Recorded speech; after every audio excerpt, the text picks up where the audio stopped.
नमस्ते। मनुष्य के शरीर से संबंधित जितने भी बीमारियां हैं, उन बीमारियों पे पूर्ण नियंत्रण के लिए या उनकी रोकथाम के लिए इकलौता एक ऐसा प्राणायाम है जो हम सबको नित्य प्रतिदिन जिसका अभ्यास करना चाहिए। नाड़ी शोधन अनुलोम विलोम प्राणायाम। जैसा कि मैं पहले भी बता चुका हूँ कि प्राणायाम करने की कोई सीमा नहीं है, यानी कोई लिमिटेशन नहीं है। ये हम जितना करेंगे उतना कम है। जब तक श्वास चल रही है तब तक हमें नित्य प्रतिदिन योगाभ्यास और प्राणायाम करते रहना चाहिए। तो नाड़ी शोधन अनुलोम विलोम प्राणायाम इकलौता एक ऐसा प्राणायाम है जो हर कोई इसका अभ्यास कर सकता है। लेकिन जो लोग एनीमिक है या शारीरिक रूप से बहुत ज़्यादा कमज़ोर हैं, यानी जिनको मसल्स की वीकनेस अगर है या शरीर का वज़न नहीं बढ़ रहा है, अंडरवेट है, ऐसे लोगों को इसका अभ्यास तेज़ी से नहीं करना चाहिए।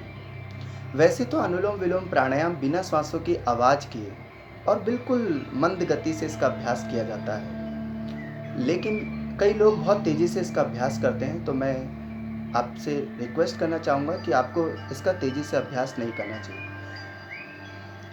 आइए, सबसे पहले तो मैं आपको प्राणायाम कैसे करते हैं, क्या फ़ायदे हैं, ये मैं आपको बाद में बताऊँगा, लेकिन ये कैसे करते हैं उसका तरीका आप जान लीजिए।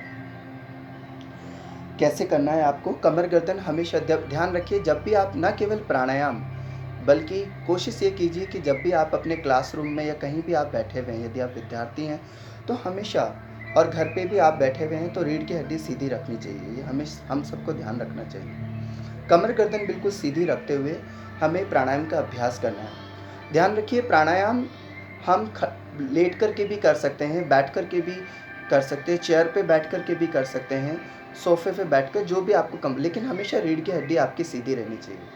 ठीक है, ये आप हमेशा ध्यान रखें।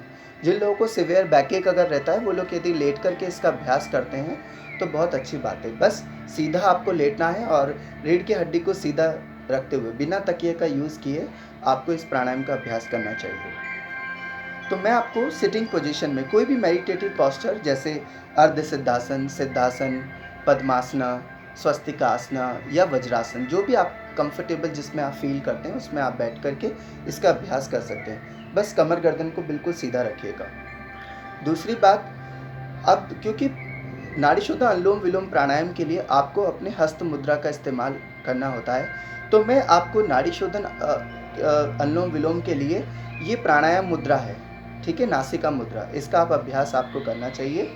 यदि आपको लगता है ये कंफर्टेबल नहीं लग रहा है, तो जिन लोगों के बहुत ज़्यादा सिवियर कॉन्स्टिपेशन या गैस्ट्राइटिस की प्रॉब्लम रहती है, ऐसे लोग जिनको वात की शिकायत है, वो लोग वायु मुद्रा में भी अभ्यास कर सकते हैं। ठीक है, तो मैं आपको नासिका प्राणायाम मुद्रा में इसका अभ्यास करना बता रहा हूँ। बाएं हाथ की हथेली को आप ज्ञान मुद्रा बनाते हो बिल्कुल, या सहज भाव से आप गोदी में रख सकते हैं। चाहे तो आप अपने घुटने के ऊपर रखते हुए भी इसका अभ्यास कर सकते हैं। मैं गोदी में रखते हुए इसका अभ्यास कर रहा हूँ और कमर गर्दन बिल्कुल सीधी रखना है। ठीक है, दाईं नासिका के लिए दाएं हाथ के अंगुष्ठ का इस्तेमाल करना है आपको, और बाईं नासिका के लिए दोनों कनिष्ठा और अनामिका अंगुलियों का आप बाईं नासिका के लिए यूज़ करेंगे। ध्यान रखें, जब भी आप प्राणायाम करें, नॉस्ट्रल के मेम्ब्रेन के ऊपर स्ट्रेस नहीं आना चाहिए, यानी चेहरे के ऊपर कोई खिंचाव नहीं, कोई तनाव नहीं। ठीक है, नाक को नहीं खींचना है, श्वासों को खींचना है। जितना दीर्घ रूप में आप श्वास ले सकते हैं, जितना दीर्घ रूप में आप श्वास छोड़ सकते हैं, उसका अभ्यास आप कीजिए। ठीक है, दाईं नासिका को बंद कर लीजिए। बाईं नासिका से पहले लंबा गहरा श्वास लेना है आपको।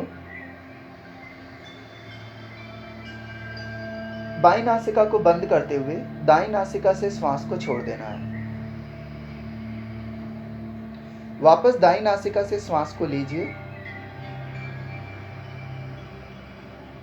दाईं नासिका को बंद करते हुए बाईं नासिका से श्वास को छोड़ दीजिए।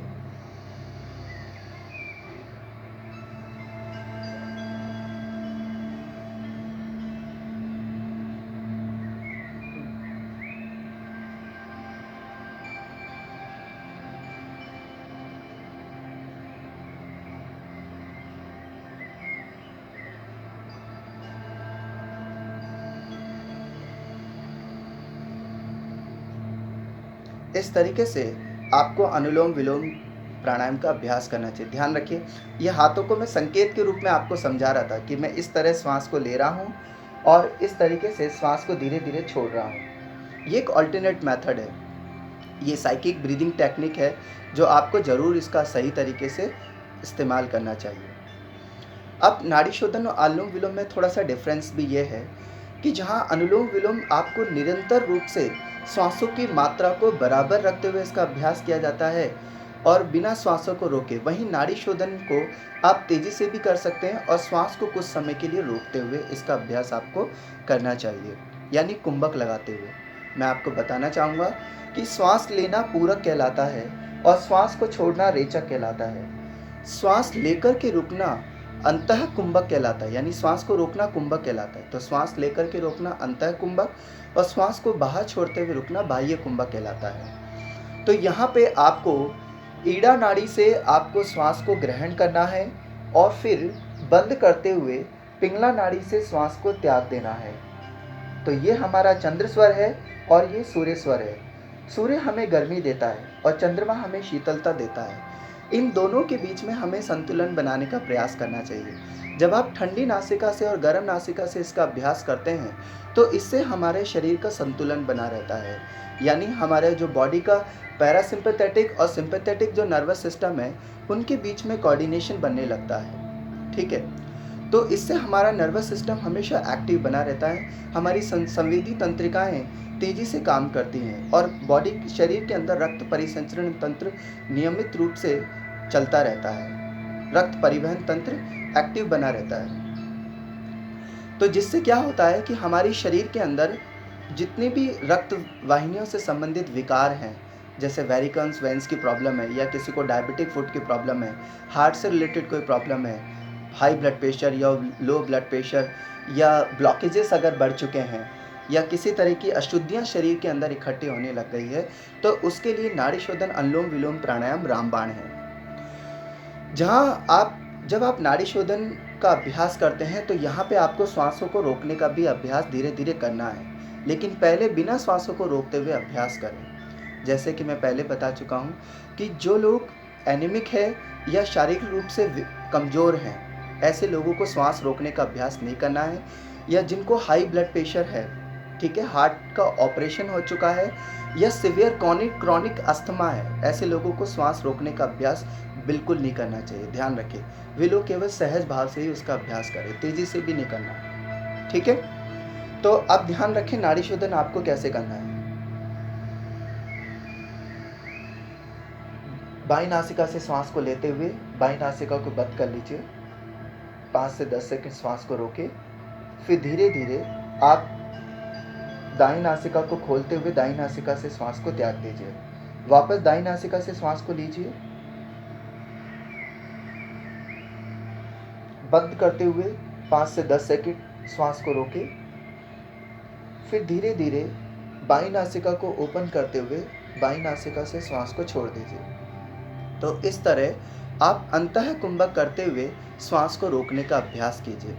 इससे न केवल हमारी शरीर की आयु बढ़ने में हमारी मदद मिलती है, बल्कि हमारे मस्तिष्क से संबंधित जितने भी विकार हैं, चाहे वो कोई भी मेंटल ट्रॉमा जैसी कंडीशन हो, पार्किंसंस की प्रॉब्लम है या एलर्जी है किसी तरीके की, डिप्रेशन रहता है, एंग्जाइटी रहता है, हेजिटेशन है, नर्वसनेस है, तो उसको दूर करने में भी बहुत मदद मिलती है। इसीलिए मैं आप सबसे रिक्वेस्ट करना चाहूँगा कि नित्य प्रतिदिन आप अनुलोम विलोम का अभ्यास तो ज़रूर आपको करना चाहिए। बिना श्वासों की आवाज़ किए सहज भाव से श्वास लेना है। हमारी बाईं नासिका चंद्र नासिका है और ये गंगा के उद्गम का स्थान माना जाता है, और जहाँ हमारी दाईं नासिका सूर्य नासिका है जो एक यमुना का उद्गम स्थल माना जाता है।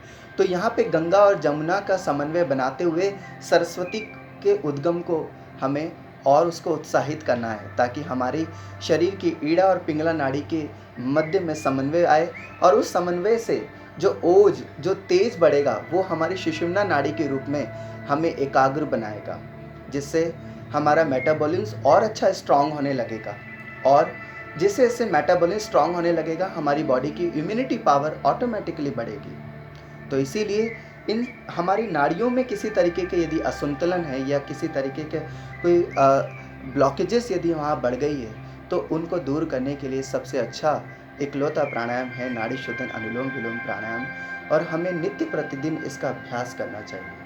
प्लीज़ आप स्वस्थ रहें, खुश रहें और अपने साथ-साथ अपने परिवार और अपने समाज का भी ध्यान रखें, अपने देश का ध्यान रखें। धन्यवाद।